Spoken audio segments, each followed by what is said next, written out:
اعوذ باللہ من الشیطان الرجیم بسم اللہ الرحمن الرحیم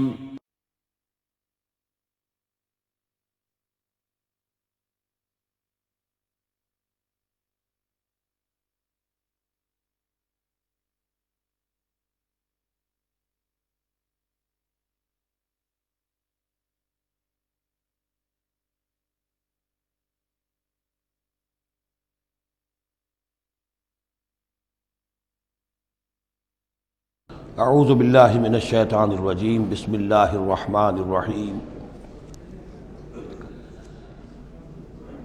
وَيُعَلِّمُهُ الْكِتَابَ وَالْحِكْمَةَ وَالتَّوْرَاةَ وَالْإِنْجِيلَ وَرَسُولًا إِلَى بَنِي إِسْرَائِيلَ صدق اللہ العظیم۔ اس آیہ مبارکہ کے بارے میں ایک نقطہ تو میں بیان کر چکا ہوں کہ تقابل جو ہے ذہن میں رکھنا چاہیے کہ حضرت یحییٰ علیہ السلام کے بارے میں ان کے لیے جو بھی توصیفی کلمات اللہ تعالیٰ نے ارشاد فرمائے ان میں آخری ہے نبیم من الصالحین، اور حضرت عیسیٰ علیہ السلام کے لیے یہاں پر جو الفاظ آئے ہیں وہ رسولاً الی بنی اسرائیل، اس کو نوٹ کر لیجئے، پھر آئندہ چل کر اس کے اور بھی حوالے آئیں گے۔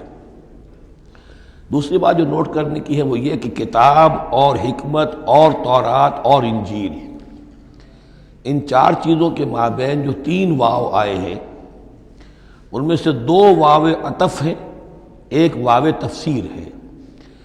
اللہ ان کو سکھائے گا کتاب اور حکمت، یعنی تورات اور انجیل۔ یہ درمیانی واو جو ہے یہ یعنی کے معنی میں ہے، اس لیے کہ جیسا کہ میں کئی مرتبہ پہلے بتا چکا ہوں، تورات میں صرف احکام تھے، حکمت نہیں تھی۔ انجیل میں صرف حکمت ہے، احکام نہیں ہے، اور اسی نقطے کو سمجھ لینے سے ساری گتھی حل ہوتی ہے، اور اگر اسی کو نہیں سمجھا ہے لوگوں نے تو پھر بہت ان کے ذہنوں میں پریشانیاں رہتی ہیں۔ تو اس مقام کو نوٹ کیجئے، وَيُعَلِّمُهُ الْكِتَابَ وَالْحِكْمَةَ، اللہ اسے سکھائے گا کتاب بھی اور حکمت بھی، وَالتَّوْرَاةَ وَالْإِنْجِيلَ، یعنی تورات بھی اور انجیل بھی، وَرَسُولًا إِلَىٰ بَنِي إِسْرَائِيلَ انی قد جئتکم بآیۃ من ربکم۔ ابھی تک گفتگو ہو رہی تھی کہ حضرت مریم سلام علیہا کو یہ ساری خوشخبریاں اللہ تعالیٰ کی طرف سے دی گئیں۔ اب یوں سمجھیے، to cut a long story short, درمیان کا وقفہ، ان کی ولادت ہوئی، وہ پلے بڑھے، وہ ساری تاریخ بیچ میں سے حذف کر کے نقشہ کھینچا جا رہا ہے اب کہ حضرت مسیح علیہ السلام نے اب اپنی دعوت کا آغاز کر دیا ہے۔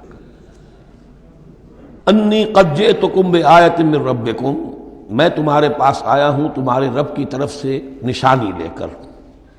انی اخلق لکم من الطین کہیئۃ الطیر، کہ میں تمہارے سامنے یا تمہارے لیے بناتا ہوں گارے سے ایک پرندے کی شکل، فانفخ فیہ، پھر میں اس میں پھونک مارتا ہوں، فیکون طیرا باذن اللہ، تو وہ بن جاتا ہے اڑتا ہوا پرندہ اللہ کے حکم سے۔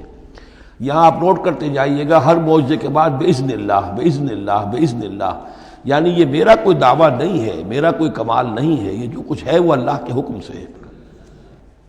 وَأُبْرِئُ الْأَكْمَحَ وَالْأَبْرَصَ وَأُحْيِي الْمَوْتَىٰ بِإِذْنِ اللَّهِ، اور میں شفا دے دیتا ہوں مادرزاد اندھے کو بھی اور کوڑھی کو بھی، اور میں مردہ کو زندہ کر دیتا ہوں بِإِذْنِ اللَّهِ، اللہ کے حکم سے۔ وَأُنَبِّئُكُم بِمَا تَأْكُلُونَ وَمَا تَدَّخِرُونَ فِي بُيُوتِكُمْ، اور میں تمہیں یہ بھی بتا سکتا ہوں کہ تم کیا کھاتے ہو اور کیا چیزیں تم نے اپنے گھروں میں ذخیرہ کر رکھی ہیں۔ ان فی ذلک لآیۃ لکم، اس میں تمام چیزوں میں تمہارے لیے نشانی ہے، ان کنتم مومنین، اگر تم ایمان والے ہو یا ایمان لانا چاہو، یعنی یہ کہ اپنی رسالت کے صداقت اور حقانیت کے دلیل کے طور پر یہ معجزات پیش فرمائے۔ وَمُصَدِّقًا لِمَا بَيْنَ يَدَيَّ مِنَ التَّوْرَاةِ، اور میں تصدیق کرتے ہوئے آیا ہوں اس کی کہ جو میرے سامنے موجود ہے تورات میں سے۔ وَلِأُحِلَّ لَكُمْ بَعْضَ الَّذِي حُرِّمَ عَلَيْكُمْ، اور تاکہ میں کچھ حلال قرار دوں تم پر وہ چیزیں جو تم پر حرام کر دی گئی ہیں۔ یہ اصل میں اشارہ ہے سبت کے حکم کے بارے میں، کہ جیسے ہمارے ہاں بھی بعض جو مذہبی مزاج کے لوگ ہوتے ہیں ان میں پھر بڑی سختی پیدا ہو جاتی ہے، غلو کرتے چلے جاتے ہیں دین کے احکام میں۔ تو سبت کے حکم میں یہودیوں نے اس حد تک غلو کر لیا تھا کہ کسی مریض کو دعا کرنا اس کے لیے کہ اللہ اس کو شفا دے دے، یہ بھی نہیں کرنا، کچھ نہیں کرنا، کوئی کام، گویا کہ یہ بھی دنیا کا کام ہے۔ لہذا اس کی ایک انتہا تک وہ پہنچ گئے تھے جن کو آ کے حضرت مسیح علیہ السلام نے پھر اس کی وضاحت کی کہ یہ چیز کے اس کی تقاضوں میں شامل نہیں ہے۔ وَجِئْتُكُمْ بِآیَةٍ مِّن رَبِّكُمْ، اور میں تمہارے پاس لے کر آیا ہوں نشانی تمہارے رب کی طرف سے، فَاتَّقُوا اللَّهَ وَأَطِیعُونِ، پس اللہ کا تقوی اختیار کرو اور میری اطاعت کرو۔ ان اللہ ربی و ربکم فاعبدوہ، یقیناً اللہ ہی میرا بھی رب ہے اور تمہارا بھی رب ہے، پس اسی کی بندگی کرو۔ ھذا صراط مستقیم، یہی سیدھا راستہ ہے۔ آپ کو یہی الفاظ ملیں گے سورہ مریم میں انشاءاللہ۔ فلما احس عیسیٰ منہم الکفر، اب پھر دیکھیے وہی درمیانی وقفوں کو چھوڑتے ہوئے یہ دعوت میں کتنا عرصہ لگا، کئی سال کے بعد اب مخالفت ہوئی، اور مخالفت ہوئی ان کے علماء کی طرف سے۔ یہود کے جو علماء تھے شدید ترین مخالفت انہوں نے کی، ان کی مسندوں کو خطرہ ہو گیا، ان کی چودراہٹیں جو ہے وہ خطرے میں پڑ گئی، تو انہوں نے مخالفت کی، اور اس وقت تک ظاہر بات ہے کہ یہودیوں پر ان کے علماء کا جو ہے اثر و رسوخ بہت زیادہ تھا۔ فلما احس عیسیٰ منہم الکفر، جب عیسیٰ نے محسوس کیا ان سے کفر کی شدت کہ اب یہ مخالفت پر تل گئے ہیں، قال من انصاری الی اللہ، تو انہوں نے ایک پکار لگائی، ایک ندا دی، ایک دعوت عام دی، کون ہے جو میرے مددگار ہے اللہ کی راہ میں؟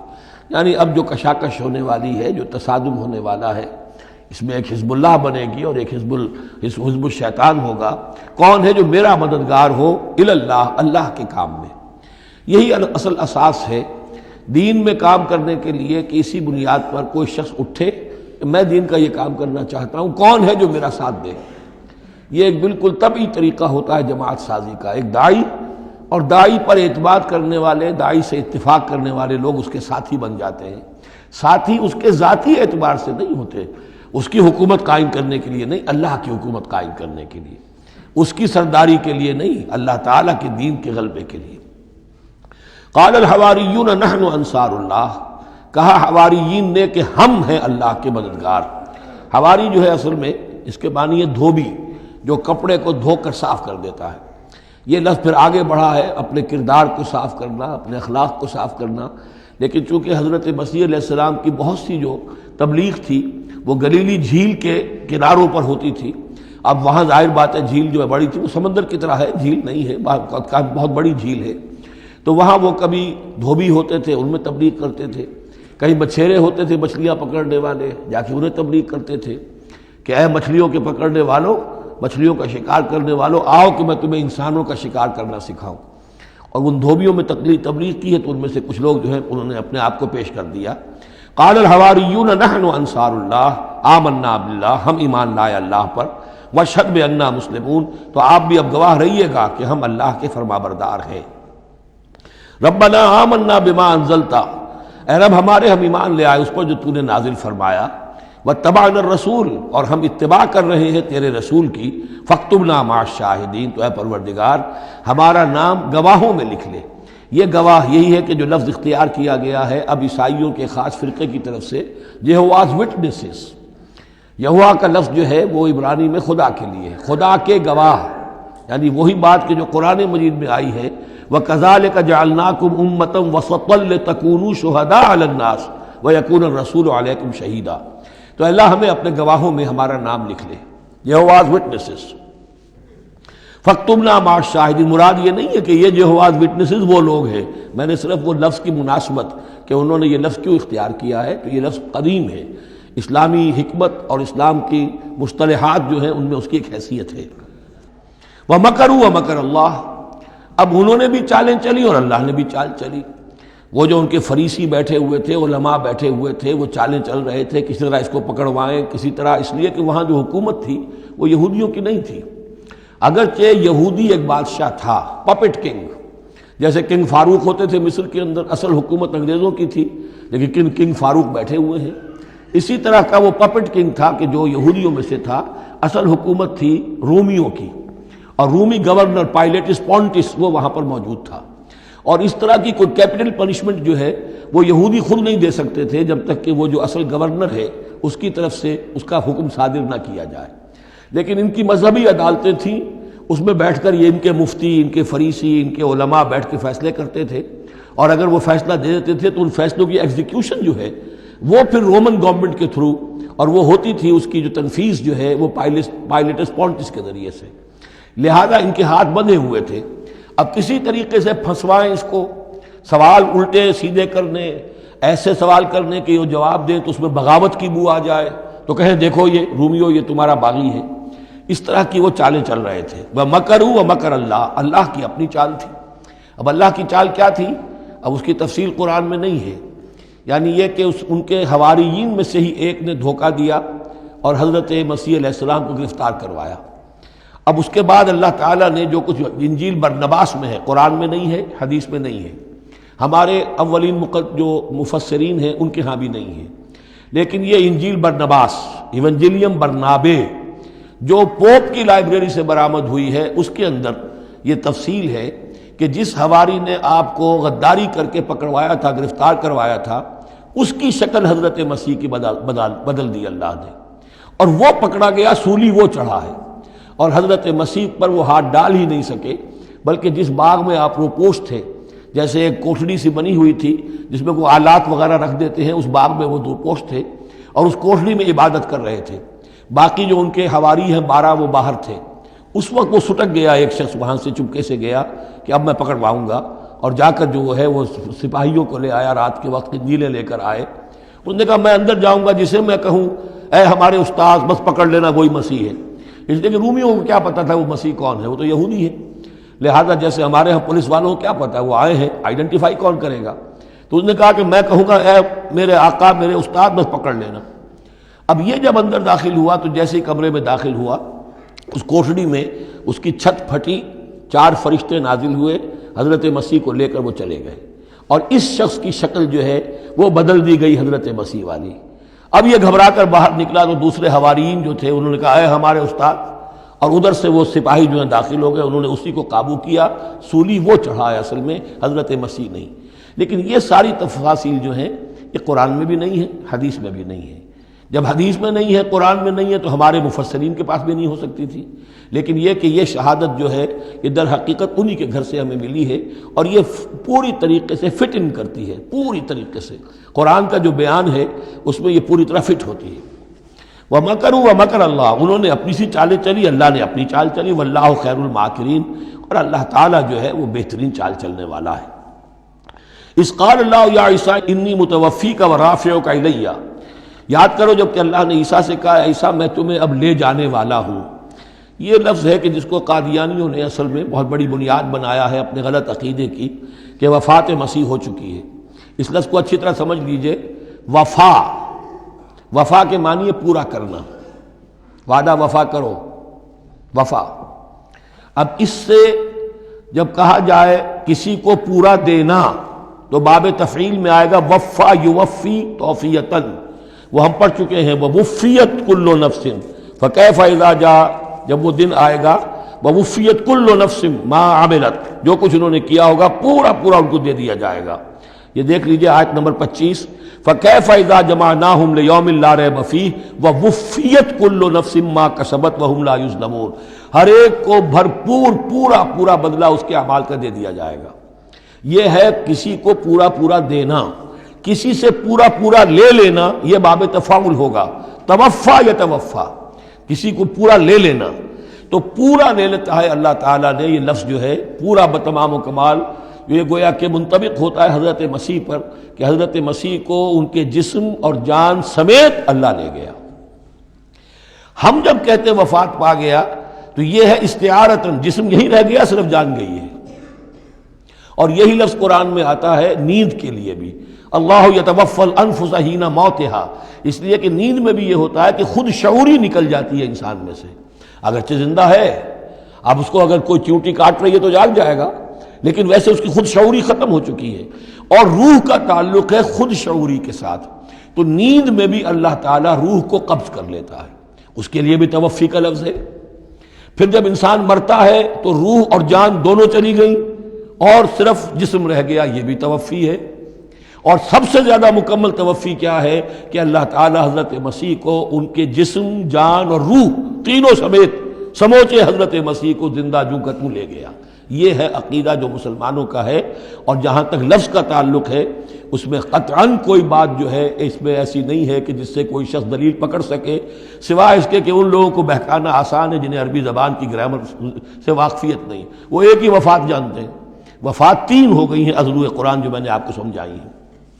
اس قال اللہ یا عیسیٰ انی متوفیک، میں تمہیں لے جاؤں گا، ورافعک الیہ، اور تمہیں اپنی طرف اٹھا لوں گا، ومطہرک من الذین کفروا، اور تمہیں پاک کر دوں گا ان لوگوں سے جنہوں نے تمہارے ساتھ کفر کیا ہے، وجاعل الذین اتبعوک فوق الذین کفروا الی یوم القیامہ، اور جو لوگ بھی تیری پیروی کریں گے انہیں بھی ہمیشہ ہمیشہ کے لیے قیامت تک ان کے اوپر رکھوں گا کہ جنہوں نے کفر کیا ہے تیرے ساتھ، جو تیرا انکار کر رہے ہیں یہودی، اس کے بعد سے جو پسے ہیں آج تک پس رہے ہیں۔ حضرت مسیح سن 30 میں اٹھا لیے گئے یا 33 میں، اور اس کے بعد سے آپ کو معلوم ہے کہ مسلسل سن 70 عیسوی میں ہیکل سلیمانی ختم ہوا، 1,20,000 یا 1,33,000 یہودی ایک دن میں ٹائٹس نے قتل کیے یروشلم میں، حضرت مسیح کے رفع سماوی کے 40 برس بعد۔ ان کا ہیکل سلیمانی بھی وہ جو ہے وہ ختم کر دیا گیا، اب اس کی ایک دیوار ہے، میں بتا چکا ہوں 1927-28 برس ہو گئے ہیں کہ ان کا کعبہ گرا پڑا ہے۔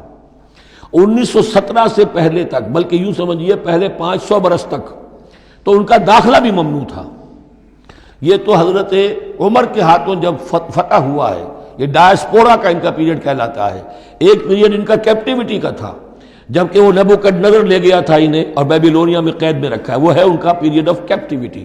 اس کے بعد واپس آئے، حضرت عزیر کے زمانے میں دوبارہ دوسرا ٹیمپل بنایا، اس کے بعد یہ ٹیمپل سن 70 عیسوی میں ختم ہوا، اور ڈائسپورا کہلاتا ہے کہ منتشر ہو جانا۔ انہیں وہاں سے نکال دیا گیا تھا کہ تم دفع ہو جاؤ یہاں سے، فلسطین میں تم نہیں رہ سکتے۔ کوئی روس چلا گیا، کوئی ہندوستان چلا گیا، کوئی مصر چلا گیا، کوئی اور یورپ چلا گیا، پوری دنیا میں پھیل گئے۔ یہ ڈائسپورا اولاً ختم ہوا ہے حضرت عمر رضی اللہ تعالیٰ عنہ کے ہاتھ سے، جب فتح ہوا ہے یروشلم۔ اس وقت حضرت عمر نے اس کو یروشلم کو اوپن سٹی قرار دیا کہ یہاں عیسائی بھی آ سکتے ہیں، مسلمان بھی آ سکتے ہیں، یہودی بھی آ سکتے ہیں، یہ سب کا مشترک شہر ہے۔ لیکن جو عیسائی تھے یروشلم کے، انہوں نے جب ہینڈ اوور کیا تھا، فتح نہیں کیا تھا مسلمانوں نے یروشلم، ایک ٹریٹی کے تحت، ایک معاہدے کے تحت ہینڈ اوور کیا تھا۔ اس معاہدے میں یہ شرط انہوں نے لکھوائی تھی کہ یہودیوں کو یہاں آباد ہونے کی اجازت نہیں دیں گے۔ چنانچہ یہ اجازت تو ہو گئی حضرت عمر کے زمانے سے کہ آ سکتے ہیں، زیارت کر سکتے ہیں، لیکن یہاں رہ نہیں سکتے، پراپرٹی پرچیز نہیں کر سکتے، کوئی مکان نہیں بنا سکتے، سیٹل نہیں ہو سکتے۔ یہ رہا ہے جب تک کہ موجود رہی ہے اسلامی خلافت۔ ترکوں نے بھی اجازت نہیں دی، بڑی سے بڑی رشوتیں یہودیوں نے دینی چاہیے انہیں، اور در حقیقت خلافت کا خاتمہ جو کروایا یہودیوں نے وہ اس لیے کہ انہیں یہ نظر آتا تھا کہ اس خلافت کے ہوتے ہوئے ہمارے لیے ممکن نہیں رہے گا کہ ہم کسی طرح بھی فلسطین میں دوبارہ آباد ہو سکیں۔ لیکن پھر برطانیہ کے جو وزیر تھا بالفور، اس کے ذریعے سے انہوں نے بالفور ڈیکلریشن 1917 میں حاصل کیا ہے۔ پھر ان کو حق ملا ہے کہ یہ یہاں آ کر جائیداد بھی خرید سکتے ہیں، سیٹل بھی ہو سکتے ہیں، اور اس کے یوں سمجھیے کہ 31 برس کے بعد پھر اسرائیل کی ریاست وجود میں آئی ہے۔ یہ تاریخ ذہن میں رہے۔ اگرچہ 1917 کے بعد سے انہیں کچھ سانس تو مل گیا ہے، اب ایک طرح سے محسوس ہوتا ہے کہ دنیا میں بڑے اقتدار پر ہیں، مٹھی بھر ہیں، یہ زیادہ سے زیادہ 13-14 ملین ہے، 1.5 کروڑ سے بھی کم، لیکن پوری دنیا کی سب معیشت جو ہے اس کا بڑا حصہ ان کے کنٹرول میں ہے۔ لیکن پھر بھی یہ سب کچھ جو ہے وہ عیسائیوں کی سپورٹ کی وجہ سے ہے۔ اگر عیسائی ان کی مدد نہ کریں تو ان کا تو یوں سمجھیے کہ ٹکڑے اڑا کر رکھ دیں عرب ایک دن میں۔ لیکن اب پیچھے پوری امریکہ کی حکومت ہے، امریکہ کے حواریین ہیں، خاص طور پر west white Anglo Saxon Protestants, امریکہ اور برطانیہ، وہ تو گویا کہ ان کے زرخرید ہیں ایک طرح سے، اور بھی جو ممالک ہیں عیسائی، اب یہ فتح کر چکے ہیں ان سب کو، عیسائیوں کے اوپر ان کا غلبہ ہے۔ اس لیے اب جو شکل ہے وہ بھی یہ ہے کہ ان کا وجود ہے یہی کہ عیسائی ہیں اوپر، اور یہ معنوی طور پر سازشی انداز میں انہیں کنٹرول کر رہے ہیں۔ اذ قال اللہ یا عیسیٰ انی متوفیک ورافعک الی ومطہرک من الذین کفروا وجاعل الذین اتبعوک فوق الذین کفروا الی یوم القیامہ ثم الی مرجعکم فاحکم بینکم فیما کنتم فیہ تختلفون۔ پھر تم سب جو ہے تمہارا لوٹنا میری ہی طرف ہے، اور پھر میں تمہیں بتا دوں گا اور فیصلہ کر دوں گا تمہارے مابین ان باتوں میں جن میں تم اختلاف کر رہے تھے۔ فَأَمَّا الَّذِينَ كَفَرُوا فَأُعَذِّبُهُمْ عَذَابًا شَدِيدًا فِي الدُّنْيَا وَالْآخِرَةِ، تو وہ لوگ کہ جو کفر کی روش اختیار کریں گے میں انہیں عذاب دوں گا، بہت سخت عذاب، دنیا میں بھی اور آخرت میں بھی۔ وما لهم من ناصرین، اور نہیں ہوں گے ان کے لیے کوئی مددگار۔ وَأَمَّا الَّذِينَ آمَنُوا وَعَمِلُوا الصَّالِحَاتِ، اور جو ایمان لائیں گے اور نیک عمل کریں گے، فَيُوَفِّيهِمْ، اب دیکھیے وفا یوفی دینا، پورا پورا دینا، تو ان کو وہ پورا پورا دے گا، اجورہم، ان کا اجر۔ واللہ لا يحب الظالمین، اللہ ظالموں کو پسند نہیں کرتا۔ ذالک نتلوہ علیک من الآیات والذکر الحکیم، یہ وہ چیزیں ہیں جو ہم آپ کو پڑھ کر سنا رہے ہیں۔ گویا کہ یہاں بھی پس منظر میں حضرت جبرائیل علیہ الصلوۃ والسلام ہے کہ یہ اللہ تعالیٰ کی آیات ہیں اور ذکر حکیم ہے جو ہم آپ کو پڑھ کر سنا رہے ہیں۔ ان مثل عیسیٰ عند اللہ کا مثل آدم، عیسیٰ کی مثال اللہ کے نزدیک آدم کی سی ہے۔ خلقہ من تراب ثم قال له کن فیکون، اسے بنایا مٹی سے پھر کہا ہو جا، وہ ہو گیا۔ اب یہ آیت وہ ہے قرآن مجید میں کہ جو لوگ بھی اسپیشل کریشن کے قائل ہیں کہ حضرت آدم کسی ایولیوشن کے نتیجے میں کسی سپیشیز کے وجود میں آنے کے بعد اس کے ایک فرد کی حیثیت سے نہیں ان کا استفاع ہوا، بلکہ وہ اسپیشلی کریٹ کیے گئے ہیں مٹی سے براہ راست، ان کے حق میں یہ آیت دلیل ہے۔ تو یہ جو بھی نظریات ہیں ابھی، چونکہ ایولیوشن بھی ہے تو وہ بھی نظریہ ہے، تھیوری آف اسپیشل کریشن ہے وہ بھی نظریہ ہے۔ نظریوں کے باب میں انسان ادھر ادھر کوئی رائے رکھ سکتا ہے، ابھی یہ کوئی طے شدہ حقائق نہیں ہے۔ ان میں ہم غور کر سکتے ہیں کہ قرآن مجید میں کس مقام پر کس چیز کے لیے کوئی تائید یا کوئی تھوڑی سی توثیق نکلتی ہے۔ تو اللہ کے نزدیک تو عیسیٰ کی مثال ایسے ہی ہے جیسے آدم، اسے مٹی سے بنایا اور کہا کن فیکون۔ تو اب اگر آدم اگر اسپیشل کریشن کا معاملہ ہے تو نہ باپ نہ ماں، بغیر باپ اور بغیر ماں کے، تو کیا وہ الہ بن گئے؟ بنانے والا تو اللہ ہے۔ حضرت عیسیٰ ماں تو ہے، باپ نہیں ہے، حمل تو ہوا ہے، 9 مہینے ماں کے پیٹ میں تو رہے ہیں، تو وہ تو آدم سے کم معاملہ ہوا تخلیق میں اعجاز کے اعتبار سے۔ اور حضرت اس سے کم تر ذرا دیکھ لو تو بوڑھے پھونس حضرت زکریا اور بوڑھی پھونس ان کی اہلیہ جو ساری عمر بانج رہیں اور ان کو اللہ نے اولاد دے دی۔ تو یہ سارے جو ہیں معجزات ہیں، اللہ کا اختیار ہے، جو چاہے کرے، اس سے کسی کی الوہیت کی دلیل نہیں نکلتی۔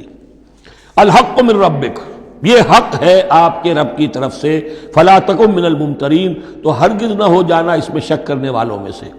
فمن حاجک فیہ، تو اے نبی جو بھی اس معاملے میں آپ سے اب بھی حجت بازی کرے، جھگڑا کرے، بحث کر رہا ہے، ابھی سینگ الجھا رہا ہے بحث کے اندر، من بعد ما جاءک من العلم، جبکہ آپ کے پاس تو العلم آ چکا، آپ جو بات کہہ رہے ہیں وہ علی وجہ البصیرت کہہ رہے ہیں، فقل تعالوا، تو اب آخری چیلنج کیا ہے؟ کہہ دیجئے اچھا آؤ۔ یہ جو ان کا آیا تھا، 2 بڑے بڑے ان کے لاٹ پادری تھے، ابو حارثہ ابن علقمہ اور قرظ بن علقمہ، اور ان کی سرکردگی میں 70 افراد تھے جو کہ نجران سے آئے تھے۔ یہ سارا کئی دن معاملہ چلتا رہا، اور پھر آخر میں حضور سے کہا گیا اچھا آپ مباہلہ کیجئے، قل، ان سے کہہ دیجئے تعالوا، آؤ، ندعو ابناءنا وابناءکم، آؤ ہم بلاتے ہیں اپنے بیٹوں کو، تم بلاؤ اپنے بیٹوں کو، ونساءنا ونساءکم، ہم بلا لیتے ہیں اپنی عورتوں کو، تم بلاؤ اپنی عورتوں کو، وانفسنا وانفسکم، اور ہم بھی آ جاتے ہیں تم بھی آ جاؤ، ثم نبتہل، پھر ہم گڑ گڑا کر اللہ سے دعا کریں، فنجعل لعنت اللہ علی الکاذبین، تو ہم کہیں کہ اے اللہ جو ہم میں سے جھوٹا ہو اس پر لعنت کر دے۔ یہ مباہلہ ہے، اور یہ مباہلہ ہوتا ہے کب؟ جب کہ احقاق حق ہو چکے، بات پوری واضح ہو جائے، آپ کو یقین ہو کہ یہ میرا مخاطب جو ہے بات سمجھ گیا ہے، صرف ضد میں اڑا ہوا ہے، اس وقت پھر یہ مباہلہ آخری شے ہوتی ہے تاکہ ظاہر ہو جائے۔ اگر تو واقعتاً اسے یقین ہے تو وہ مباہلہ کی چیلنج قبول کر لے گا، اور اگر دل میں چور ہے، وہ جانتا ہے کہ حق بات تو اسی کی ہے، اور لہذا پھر وہ مباہلہ نہیں کرے گا۔ چنانچہ یہی ہوا، انہوں نے مباہلے سے انکار کیا، فرار کی راہ اختیار کی، اور ایسے ہی چلے گئے۔ فمن حاجک فیہ من بعد ما جاءک من العلم فقل تعالوا ندعو ابناءنا وابناءکم ونساءنا ونساءکم وانفسنا وانفسکم ثم نبتہل فنجعل لعنت اللہ علی الکاذبین ان ھذا لہو القصص الحق، یہ ہے صاف صاف جو بھی سرگزشت ہے صحیح اور حق، وہ یہ ہے، وما من الہ الا اللہ، اور نہیں ہے کوئی معبود اللہ کے سوا، وَإِنَّ اللَّهَ لَهُوَ الْعَزِيزُ الْحَكِيمُ، اور یقیناً اللہ تعالیٰ ہی ہے زبردست اور کمال حکمت والا۔ یہاں اب دوسرا حصہ ختم ہو گیا، یہ 31 آیات ہیں، 32 اور 31 مل کر یہ 63 آیت پر۔ فَإِن تَوَلَّوْا، پھر اگر وہ پیٹھ موڑ لیں فَإِنَّ اللَّهَ عَلِيمٌ بِالْمُفْسِدِينَ، یہاں آ کر 63 آیات ہوئی. پھر اگر وہ پیٹھ موڑ لیں تو اللہ تعالیٰ خوب جانتا ہے مفسدوں کو کہ یہ ماننے والے نہیں ہیں، لہذا وہ پورا قافلہ واپس چلا گیا.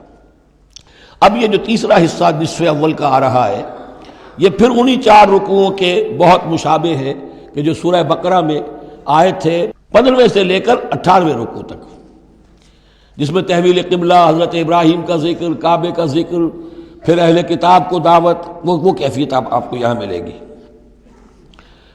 قُلْ يَا أَهْلَ الْكِتَابِ تَعَالَوْا إِلَىٰ كَلِمَةٍ سَوَاءٍ بَيْنَنَا وَبَيْنَكُمْ، اے نبی کہیے اے اہل کتاب. اب یہاں جمع کر لیا گیا یہود اور نصارہ دونوں کو.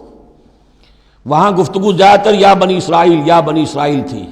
ابھی تک حضرت عیسیٰ کا معاملہ تھا، وہ گویا کہ نصرانیوں سے بات تھی. اب ہے اہل کتاب، دونوں کے دونوں. قُلْ يَا أَهْلَ الْكِتَابِ تَعَالَوْا إِلَىٰ كَلِمَةٍ سَوَاءٍ بَيْنَنَا وَبَيْنَكُمْ، کہیے کہ اے کتاب والو آؤ ایک ایسی بات کی طرف جو ہمارے اور تمہارے مابین بالکل برابر ہے، متفق علیہ ہے. وہ کیا ہے؟ اللہ نعبد الا اللہ، اللہ کے سوا کسی کی بندگی نہ کرے، ولا نشرک بہ شیئا، اس کے ساتھ کسی چیز کو شریک نہ ٹھہرائیں، ولا یتخذ بعضنا بعضا اربابا من دون اللہ، اور ہم میں سے کوئی ایک دوسرے کو اللہ کے ساتھ رب نہ بنا لے. اس سے مراد کیا ہے؟ جیسے کہ پوپ کو انہوں نے رب بنا لیا کہ پوپ کو اختیار ہے جس چیز کو چاہے حلال قرار دے دے، جس چیز کو چاہے حرام قرار دیتے. یہ گویا کہ ان کو اس کو پوپ کو بھی رب مان لینا ہے. چنانچہ یہ واقعہ ہے کہ مشہور جو سخی تھے حاتم طائی، ان کے بیٹے عدی ابن حاتم رضی اللہ تعالیٰ عنہ، وہ ایمان لائے، عیسائی تھے پہلے.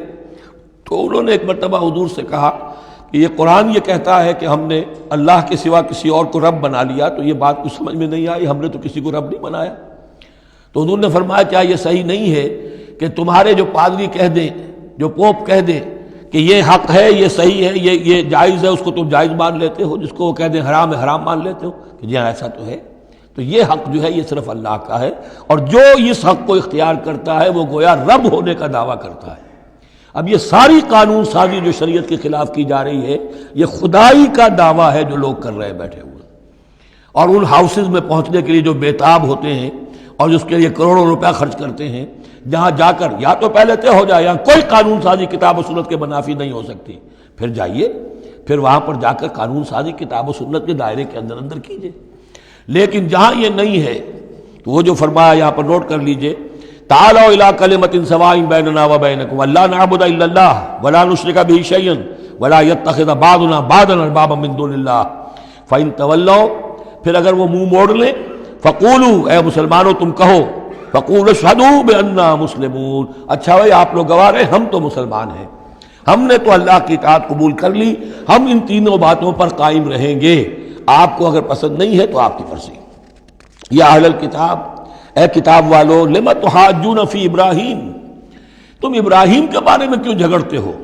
وما انزلت التوراۃ والانجیل الا من بعدہ، حالانکہ تم بھی مانتے ہو کہ تورات بھی ان کے بعد نازل ہوئی، انجیل بھی بعد میں نازل ہوئی. یہودیت بعد کی پیداوار ہے اور نصرانیت بھی بعد کی پیداوار ہے. تو ما کان ابراہیم یہودیا ولا نصرانیا ولکن کان حنیفا مسلما، وہ تو مسلمان تھے، وہ تو اللہ کے فرما بردار تھے، یہودی یا نصرانی تو نہیں تھے. افلا تعقلون، تو کیا تم عقل سے کام نہیں لیتے؟ ہاں انتم ہؤلاء حاججتم فیما لکم بہ علم، دیکھو یہ تم لوگ اب تک جو بھی باتیں کرتے رہے ہو، تم نے مباحثہ کیا ہے، وہ ان چیزوں کے بارے میں بھی ہے جس کا تمہیں کچھ علم ہے. فلم تحاجون فیما لیس لکم بہ علم، ایسی چیزوں کے بارے میں حجت بازی کیوں کرتے ہو جن کے لیے تمہارے پاس کوئی دلیل ہی نہیں، کوئی بنیاد نہیں، کوئی علم نہیں. ابراہیم کو کیا قرار دو گے، نصرانی یا یہودی؟ واللہ یعلم وانتم لا تعلمون، اللہ جانتا ہے تم نہیں جانتے. ما کان ابراہیم یہودیا ولا نصرانیا، اچھی طرح تمہیں بھی معلوم ہے ابراہیم نہ یہودی تھے نہ نصرانی تھے، ولکن کان حنیفا مسلما، وہ تو اللہ کے فرما بردار تھے بالکل یکسو ہو کر. وما کان من المشرکین، اور نہ ہی وہ مشرکوں میں سے تھے. گویا کہ 3 طبقات جو موجود تھے عرب میں اس وقت، یا مشرکین عرب تھے، وہ بھی اپنے آپ کو منسوب کرتے تھے، وہ تو چونکہ نسل تو حضرت اسماعیل کی ہے تو وہ بھی کہتے تھے ہمارے رشتہ ابراہیم سے ہے، یہودی بھی نصرانی بھی. لیکن فرمایا ابراہیم جو ہے وہ نہ یہودی تھے نہ نصرانی تھے نہ مشرک تھے. ان اول الناس بابراہیم الذین اتبعوہ، یقیناً ابراہیم سے سب سے زیادہ قربت رکھنے والے لوگ تو وہ ہیں جو ان کی پیروی کرتے ہیں. اور وہ کون ہے؟ وَهَذَا النَّبِيُّ، یہ نبی محمد صلی اللہ علیہ وسلم، وَالَّذِينَ آمَنُوا، اور وہ کہ جو ان پر ایمان لائے، وَاللَّهُ وَلِيُّ الْمُؤْمِنِينَ، اور اللہ ان مومنوں کا ساتھی ہے، مددگار ہے، پشت پناہ ہے، حمایتی ہے۔ وَدَّتْ طَائِفَةٌ مِّنْ أَهْلِ الْكِتَابِ لَوْ يُضِلُّونَكُمْ وَمَا يُضِلُّونَ إِلَّا أَنفُسَهُمْ وَمَا يَشْعُرُونَ، اہل کتاب کا ایک گروہ جو ہے تلا ہوا ہے، اس پر آرزو مند ہے کہ اے مسلمانوں تمہیں کسی طریقے سے گمراہ کر دیں۔ لَوْ يُضِلُّونَكُمْ وَمَا يُضِلُّونَ إِلَّا أَنفُسَهُمْ، وہ نہیں گمراہ کر سکیں گے مگر اپنے آپ کو، وَمَا يَشْعُرُونَ، انہیں اس کا شعور نہیں ہے۔ یا اہل الکتاب، دیکھیے کو انداز جو ہے بڑا ہی داعیانہ، جیسا کہ وہ جو 5واں رکوع تھا سورہ بقرہ کا، اس طرح کا انداز ہے یہاں۔ یا اہل الکتاب لما تکفرون بآیات اللہ وانتم تشہدون، اے کتاب والو، اے اہل کتاب، کیوں تم اللہ تعالیٰ کی آیات کا انکار کرتے ہو جبکہ تم اس کے قائل ہو، پہچان چکے ہو، دل میں جان چکے ہو۔ یا اہل الکتاب لما تلبسون الحق بالباطل وتکتمون الحق وانتم تعلمون، اے اہل کتاب کیوں تم حق کے اوپر باطل کا ملمہ چڑھاتے ہو، کیوں حق کو چھپاتے ہو جانتے بوجھتے۔ یہ بھی اس 5ویں رکوع میں آیت موجود تھی، ولا تلبسوا الحق بالباطل وتکتموا الحق وانتم تعلمون۔ وقالت طائفۃ، اب ایک بڑی سازش کا ذکر ہو رہا ہے کہ جو انہوں نے کی تھی مسلمانوں کے خلاف اور محمد رسول اللہ کو ناکام بنانے کے لیے۔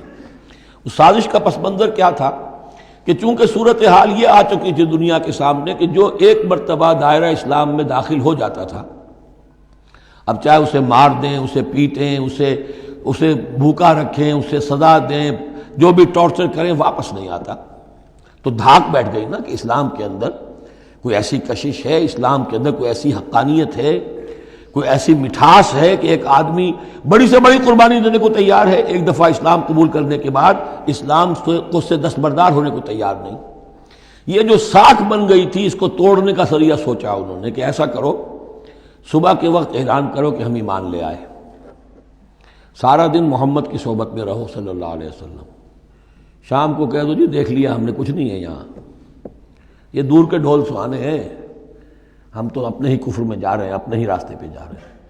اب اس سے یقیناً کچھ لوگ سمجھیں گے کہ انہوں نے سازش کی ہوگی، کچھ لوگ سمجھیں گے کہ بھائی بڑے متقی لوگ تھے، بڑے خشوع و خضوع کے ساتھ آئے تھے، بڑے اعلان کے ساتھ، شان کے ساتھ انہوں نے کلمہ کہا تھا اور ایمان قبول کیا تھا، پھر دیکھو سارے دن حضور کی محفل میں بیٹھے رہے ہیں، کچھ نہ کچھ تو دیکھا ہی ہوگا نا آخر، ایسے کیسے یہ لوگ چلے گئے۔ عام لوگوں کے دلوں میں وسوسہ اندازی جو ہے اس سے کرنا بہت آسان کام ہے۔ وہ سازش تھی جو بنائی، اور اسی کا اصل میں تعلق ہے قتل مرتد کی سزا۔ اسلامی ریاست میں اس سازش کا راستہ روکنے کے لیے یہ سزا تجویز کی گئی ہے کہ جو شخص ایمان لے آئے پھر کفر میں جائے گا تو قتل کر دیا جائے گا، کیونکہ اسلامی ریاست کی بنیاد ہے، آئیڈیولوجیکل ریاست ہے یہ، ایمان اور اسلامی تو اس کی بنیاد ہے، اس کی جڑوں کو کھولنے والی جو چیز ہو سکتی ہے اس کی تو پوری جو ہے اس کی بندش اور اس کا سد باب ہونا چاہیے۔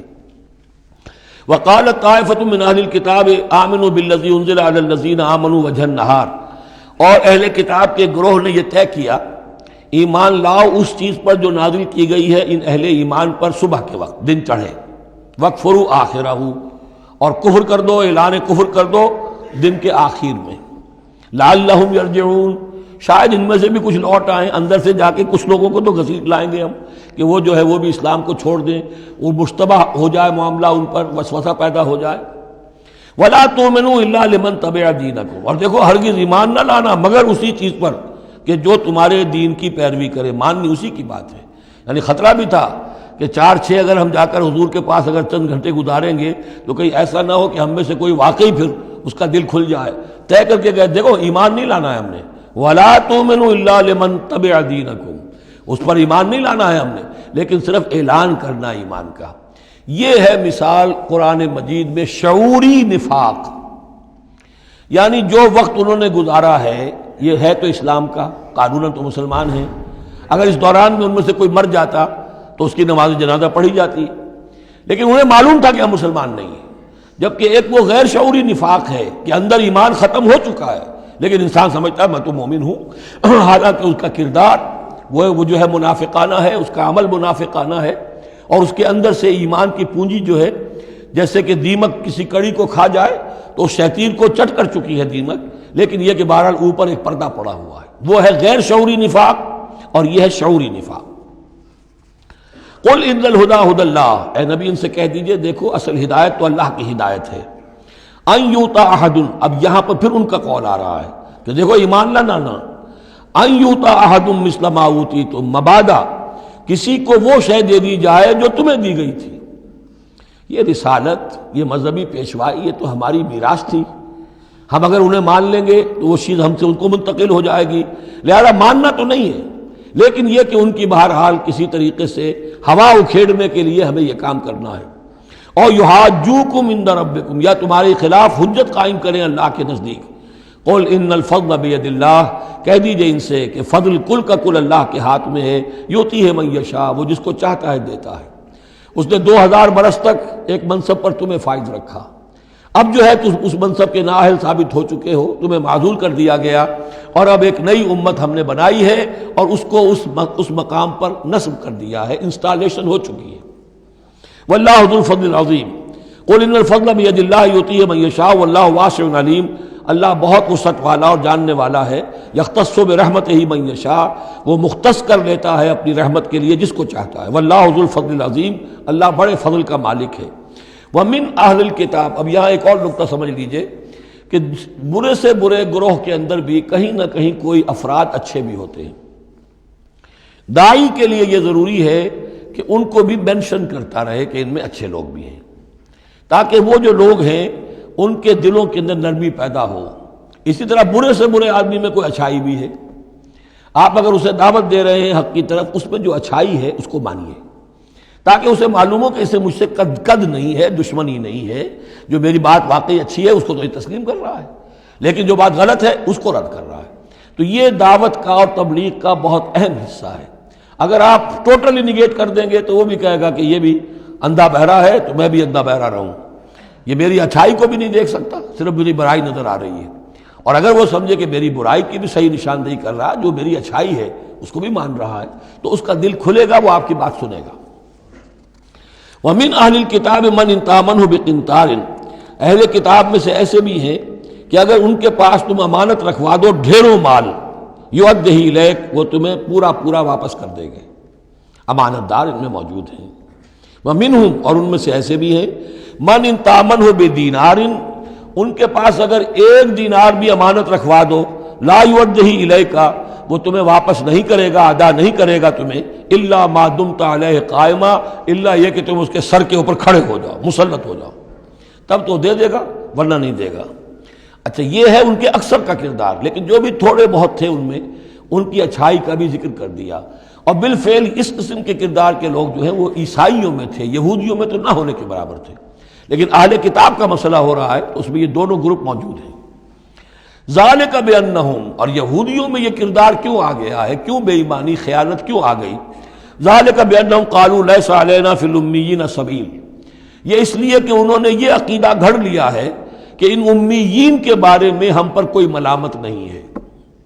یہ اچھی طرح سمجھ لیجئے، یہودیوں کا یہ عقیدہ تورات میں نہیں ہے، لیکن اصل جو کتاب ہے ان کی مذہبی وہ تورات نہیں ہے، تالمود ہے۔ یوں سمجھیے کہ تورات تو ہے ام الکتاب ان کی جو بھی ہے، لیکن جو ان کا ساری شریعت ہے، جو ان کے ضوابط ہیں، قوانین ہیں، قواعد ہیں، عبادات کی تفاصیل ہیں، وہ سب ہیں تالمود میں۔ اور تالمود میں یہ بات موجود ہے کہ یہودی کے لیے یہودی سے جھوٹ بولنا حرام، غیر یہودی سے جیسے چاہو جھوٹ بولو۔ یہودی کے لیے کسی یہودی کا مال ہڑپ کرنا ناجائز حرام، غیر یہودی جینٹائلز اور گوئمز ان کا مال جس طرح چاہو دھوکے سے، بائی ہوک بائی کروک، جس طرح چاہو ہڑپ کرو۔ تو یہ ہمارے اوپر مؤاخذہ ہی نہیں ہے، اس لیے کہ یہ جو لوگ ہیں غیر یہودی، یہ انسان ہے ہی نہیں، یہ اصل میں انسان نما حیوان ہے، اور ان سے فائدہ اٹھانا ہمارا حق ہے، جیسے کہ گھوڑے کو تانگے میں جوتنا انسان کا حق ہے، بیل کو اپنے حل کے اندر جوت لینا یہ انسان کا حق ہے۔ تو ہمارا حق ہے ان حیوانوں سے ہم جو چاہے لوٹ لیں، کھسوٹ لیں، ان کی رضامندی سے لے لیں، ظلم کریں، اس میں ہم پر کوئی پکڑ نہیں ہوگی، کوئی محاسبہ نہیں۔ یہ تالمود میں باقاعدہ لکھا ہوا ہے۔ ذالک بانہم قالوا، اس لیے کہ ایک پکچر بھی اس پر بنی ہے جو امریکہ کے عیسائیوں نے بنائی ہے، the other side of Israel, جس میں کہ انہوں نے ایک شخص نے ایک یہودی کتب خانے میں جا کر کتابیں نکال کر پھر اس کے اوپر نشان لکھا کر یہ چیزیں لکھی ہوئی ہیں کہ یہودیت کا جو اصل چہرہ ہے وہ اس ڈاکومنٹری کے اندر، ویڈیو کے اندر واضح کر دیا گیا ہے ان کی کتابوں کے حوالے سے۔ ذالک بانہم قالوا لیس علینا فی الامیین سبیل، یہ اس لیے ہے ان میں یہ خیانت اور بے ایمانی اور جھوٹ اور دغا کہ انہوں نے یہ عقیدہ گھڑ لیا ہے کہ غیر یہودی لوگوں کے بارے میں ہم سے کوئی پرسش ہی نہیں ہے، کوئی ہمارے اوپر کوئی ذمہ داری ہے ہی نہیں۔ وَيَقُولُونَ عَلَى اللَّهِ الْكَذِبَ وَهُمْ يَعْلَمُونَ، اور وہ تو اللہ تعالیٰ کی طرف نسبت دے رہے ہیں، منسوب کر رہے ہیں جھوٹ کو، اور وہ جانتے بوجھتے کر رہے ہیں، ان کے علماء جانتے ہیں۔ بَلَا مَنْ أَوْفَىٰ بِعَهْدِهِ وَاتَّقَىٰ فَإِنَّ اللَّهَ يُحِبُّ الْمُتَّقِينَ، کیوں نہیں، جو کوئی بھی اللہ کے ساتھ کیا ہوا اپنے عہد کو پورا کرے گا اور تقویٰ کی روش اختیار کرے گا تو اللہ تعالیٰ کو تو متقین پسند ہے۔ ان الذین یشترون بعہد اللہ وایمانہم ثمنا قلیلا، یقیناً وہ لوگ کہ جو اللہ تعالیٰ سے جو عہد انہوں نے کیا تھا اسے فروخت کرتے ہیں اور اپنی قسموں کو فروخت کرتے ہیں حقیر سی قیمت پر، جب دیکھتے ہیں کہ ہماری بات لوگ جو کچھ شک کر رہے ہیں، اچھا جی ہم خدا کی قسم کھا کر کہتے ہیں کہ ایسا ہے، اب یہ جھوٹی قسمیں۔ ثمنا قلیلا اولئک لا خلاق لهم فی الآخرہ، یہ وہ لوگ ہیں کہ جن کے لیے کوئی حصہ نہیں ہے آخرت میں۔ ولا یکلمہم اللہ، نہ اللہ ان سے کلام کرے گا۔ ولا ینظر الیہم یوم القیامہ، اور نہ ان کی طرف نگاہ کرے گا قیامت کے دن۔ ولا یزکیہم، نہ ان کو پاک کرے گا۔ یہ بھی سورہ بقرہ میں تقریباً پورا مضمون آ چکا ہے۔ ولہم عذاب علیم، ان کے لیے دردناک عذاب ہے۔ وان منہم لفریقا یلوون السنتہم بالکتاب، اور ان میں سے ایک گروہ ایسا بھی ہے جو اپنی زبان کو توڑتا مروڑتا ہے کتاب کو پڑھتے ہوئے، وہ الفاظ کو ذرا سا ادھر ادھر سے مروڑ کر معنی اور پیدا کر لیتے تھے۔ ان سے کہا گیا حتہ کہو تو ہنتا بنا دیا، بجائے اس کے کہ اللہ ہماری گناہ جھاڑ دے، ہمیں گیہوں دے۔ انہوں نے کہنا ہے تم نے سمعنا واطعنا، سمعنا وعصینا، تو وہ اسی طریقے کا معاملہ وہ کرتے تھے۔ تورات کو پڑھتے ہوئے بھی جب دیکھا کہ جو سائل آیا ہے وہ فتویٰ مانگ رہا ہے، اس کی پسند کچھ اور ہے، تو الفاظ کو توڑ مروڑ کر پڑھ کر کہہ دیا کہ دیکھو یہ کتاب کے اندر موجود ہے۔ وَإِنَّ مِنْهُمْ لَفَرِيقًا يَلْوُونَ أَلْسِنَتَهُمْ بِالْكِتَابِ لِتَحْسَبُوهُ مِنَ الْكِتَابِ، تاکہ تم سمجھو کہ وہ کتاب میں سے ہے۔ وَمَا هُوَ مِنَ الْكِتَابِ، وہ کتاب میں سے نہیں ہوتا۔ وَيَقُولُونَ هُوَ مِنْ عِنْدِ اللَّهِ، اور وہ کہتے ہیں یہ اللہ کی طرف سے ہے۔ وَمَا هُوَ مِنْ عِنْدِ اللَّهِ، جبکہ وہ اللہ کی طرف سے نہیں ہوتا۔ فَوَيْلٌ لِّلَّذِينَ يَكْتُبُونَ بِأَيْدِيهِمْ، یہ پڑھ چکے ہیں سورہ بقرہ کے اندر بھی کہ وہ لوگ کہ جو اپنے ہاتھوں سے لکھتے ہیں کہتے ہیں کہ اللہ کی طرف سے ہے۔ وَيَقُولُونَ عَلَى اللَّهِ الْكَذِبَ وَهُمْ يَعْلَمُونَ، وہ اللہ پر جھوٹ تہمت باندھتے ہیں جانتے بوجھتے۔ مَا كَانَ لِبَشَرٍ أَن يُؤْتِيَهُ اللَّهُ الْكِتَابَ وَالْحُكْمَ وَالنُّبُوَّةَ، کسی انسان کا یہ کام نہیں ہے، کسی انسان کے شایع نشان نہیں ہے کہ اللہ تعالیٰ نے تو اس کو کتاب دی ہو، حکمت دی ہو، نبوت دی ہو۔ ثم یقول للناس کونوا عبادا لی من دون اللہ، پھر وہ لوگوں سے کہنے لگے کہ میرے بندے بن جاؤ اللہ کو چھوڑ کر۔ یہ اشارہ ہو رہا ہے اب نصرانیوں کی طرف کہ تمہارے طرف ہم نے رسول بھیجے، عیسیٰ ابن مریم کو ہم نے بھیجا، انہیں کتاب دی، ان کو حکم دیا، ان کو حکمت دی، نبوت دی، معجزات دیے، اور انہوں نے تو یہ اس کا کوئی امکان نہیں کہ وہ یہ کہتے کہ مجھے بنا لو اللہ کے سوا اپنا معبود۔ ما كان لبشر ان يؤتيه الله الكتاب والحكم والنبوة ثم يقول للناس كونوا عبادا لي من دون الله ولكن كونوا ربانيين بما كنتم تعلمون الكتاب وبما كنتم تدرسون۔ وہ تو یہی کہے گا، اور یہی کہا کہ حضرت عیسیٰ نے کہ اللہ والے بنو، اللہ کی بندگی کرو، ربانی بن جاؤ، اللہ والے بن جاؤ، اس چیز کے سبب کہ جو تم سکھلاتے ہو، دوسروں کو تعلیم دیتے ہو۔ اتامرون الناس بالبر وتنسون انفسکم وبما کنتم تدرسون، اور جو کچھ تم خود بھی پڑھتے تھے۔ یہ پڑھنا پڑھانا دین کا، سیکھنا سکھانا، تعلیم و تعلم قرآن، تعلیم و تعلم حدیث، تعلیم و تعلم فقہ، یہ اس لیے ہونا چاہیے کہ لوگوں کو اللہ والے بنایا جائے، نہ یہ کہ اپنے بندے بنا کر اور ان سے نذرانے وصول کر کے ان کا استحصال کیا جائے۔ وَلَا يَأْمُرُكُمْ أَن تَتَّخِذُوا الْمَلَائِكَةَ وَالنَّبِيَّ أَرْبَابًا، وہ کبھی بھی تمہیں اس بات کا حکم نہیں دے گا کہ تم فرشتوں یا انبیاء کو رب بنا لو۔ فرشتوں کو رب بنایا مشرکین مکہ نے، فرشتوں کے نام پر اپنی وہ مورتیاں انہوں نے بنائی، لات، عزا، منات، اور انہوں نے ایک نبی کو اپنا رب بنا لیا۔ ایامرکم بالکفر بعد اذ انتم مسلمون، تو کیا وہ ایسا بندہ اللہ کا جس کو اللہ نے نبوت سے سرفراز کیا ہو، کیا تمہیں وہ کفر کا حکم دے گا جبکہ تم مسلم ہو چکے ہو، تم نے فرما برداری اختیار کر لی ہے۔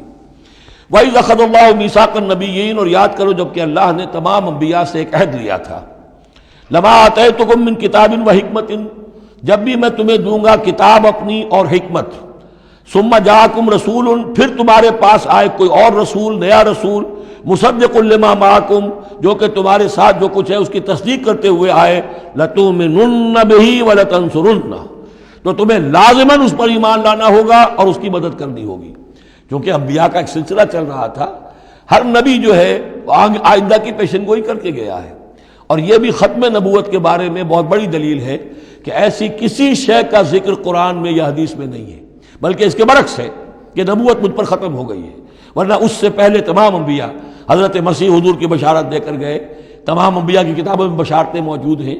اگر آپ انجیل پڑھیں برنباس کی تو اس میں تو کوئی صفحہ خالی نہیں ہے جس میں کہ حضور کی بشارت نہ ہو اور حضور کے بارے میں خوشخبری نہ ہو، لیکن یہ کہ وہ باقی انجیلوں میں سے نکال دیا گیا۔ قال اقررتم واخذتم علی ذلکم اسری، اللہ نے فرمایا تم نے اقرار کر لیا اے نبیوں۔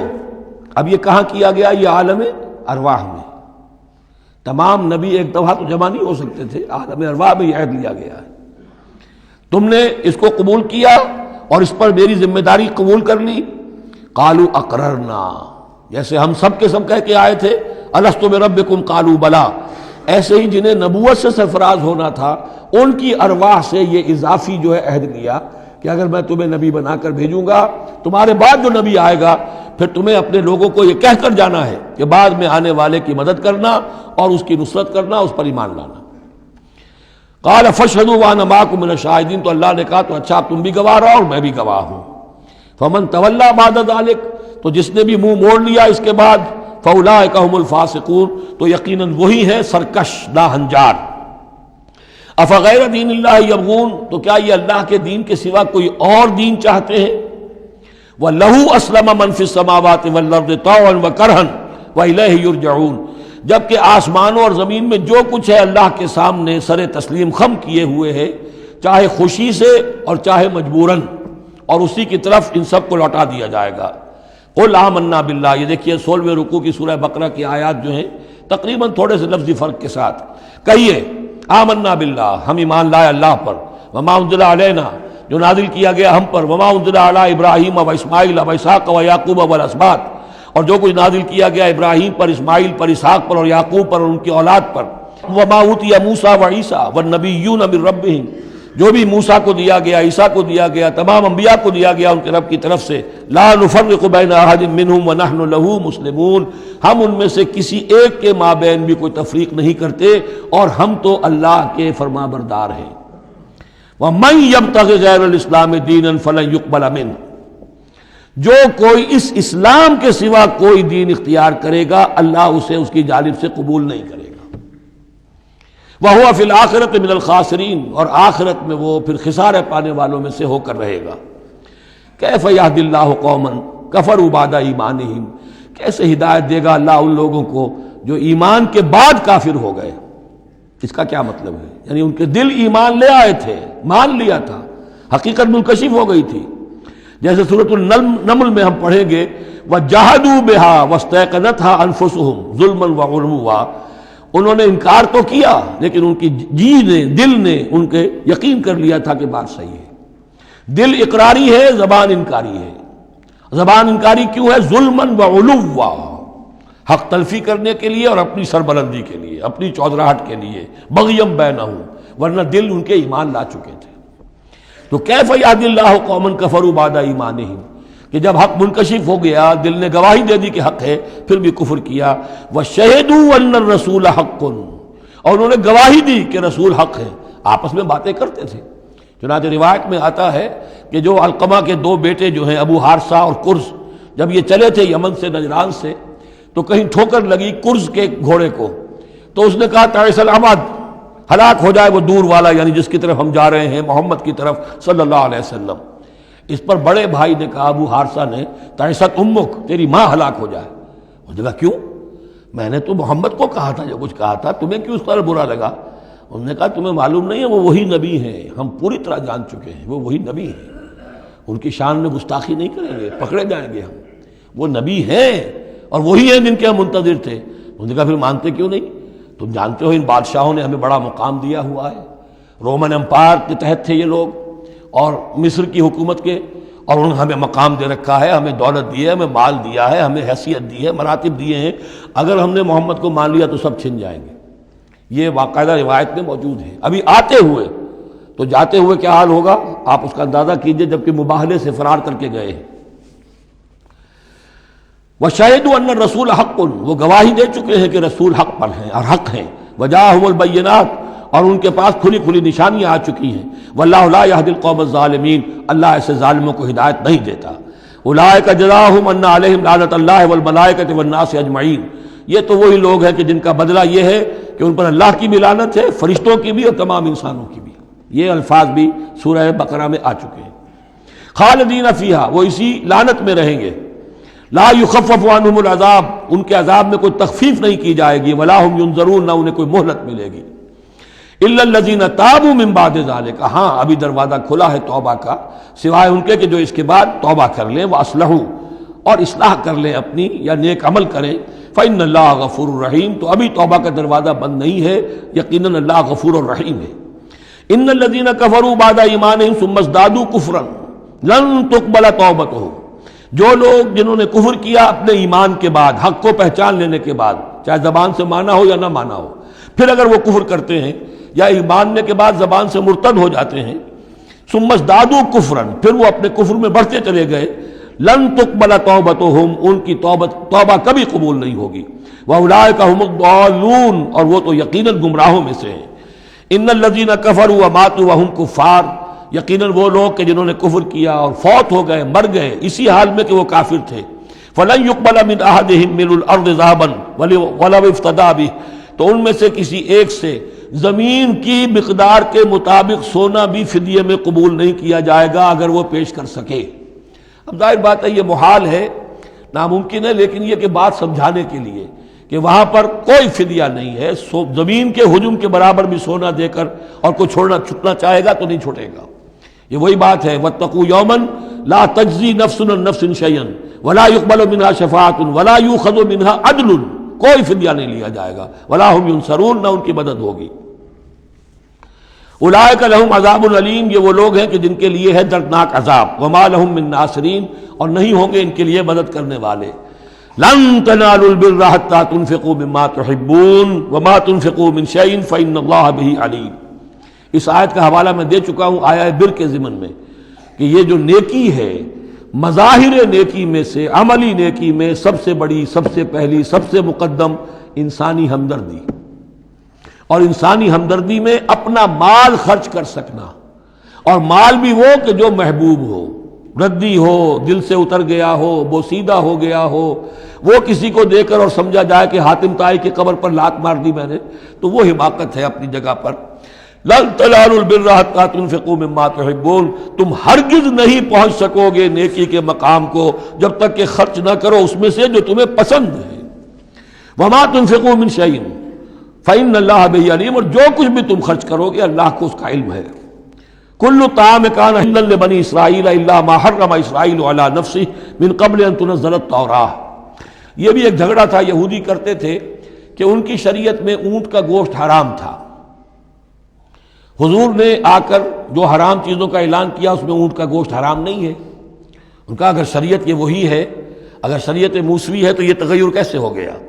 اس کی حقیقت بتائی ہے کہ تورات کے نزول سے قبل حضرت یعقوب علیہ السلام کو ذاتی جیسے بات ہوتی ہے کہ شاید ناپسند ہے، انہوں نے اونٹ کا گوشت اپنے اوپر حرام کر لیا تھا، جیسے حضور نے اپنی 2 ازواج مطہرات کی دلجوئی کے لیے بعض چیزیں جو حلال تھیں ان کی قسم کھا لی، یا ایھا النبی لما تحرم ما احل اللہ لک تبتغی مرضات ازواجک، یہ چیز ان کے ہاں روایت کے طور پر چلی آ رہی تھی، تو اللہ نے فرمایا لاؤ تورات اور دکھاؤ کہاں لکھا ہوا۔ تورات کے نزول سے پہلے یہ شکل حضرت یعقوب علیہ السلام کی تھی، اس کی تم پیروی کر رہے ہو۔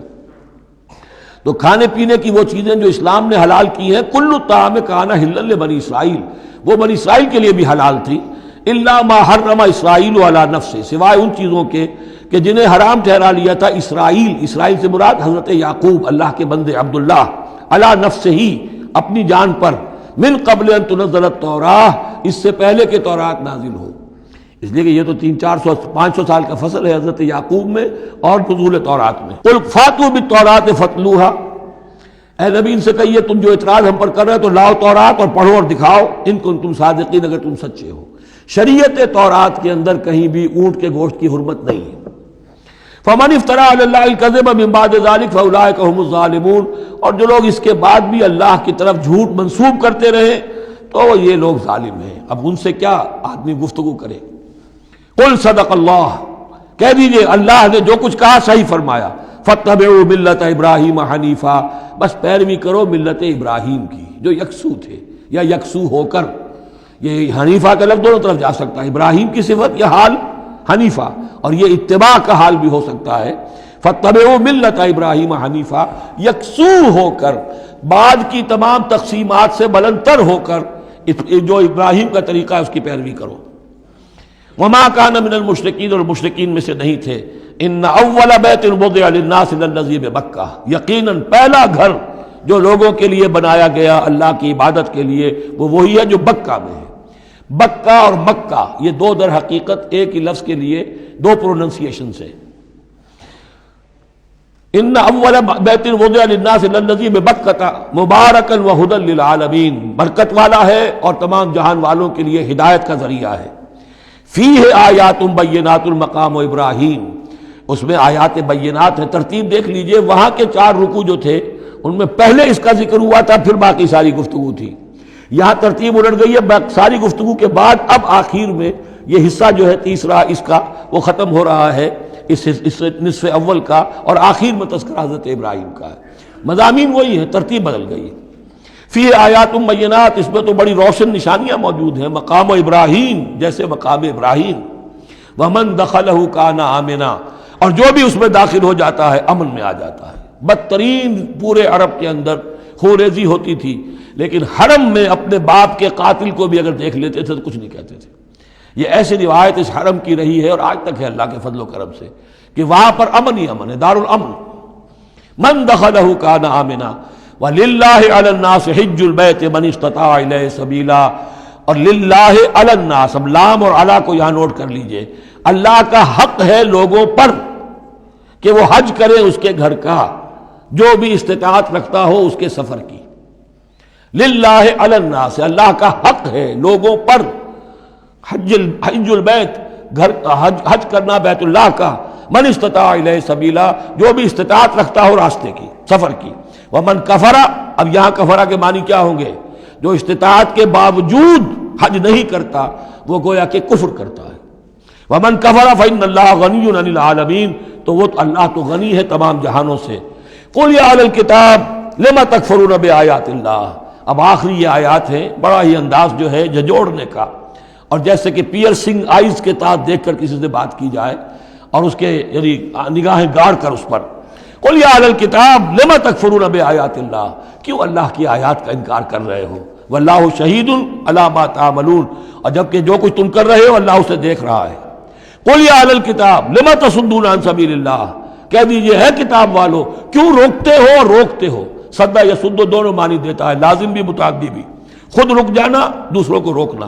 کیوں رکتے ہو اور روکتے ہو اللہ کے راستے سے؟ من آمنا، جو ایمان لے آتا ہے، تبغونہا عوجا، تم اس کے لیے ٹیڑھ تلاش کرتے ہو، سازشیں کرتے ہو کہ صبح کو ایمان لاؤ اور شام کو کافر ہو جاؤ، تاکہ یہ ایمان والے جو ہیں ان کے دل میں بھی وسوسے اور دغدغے پیدا ہو جائیں۔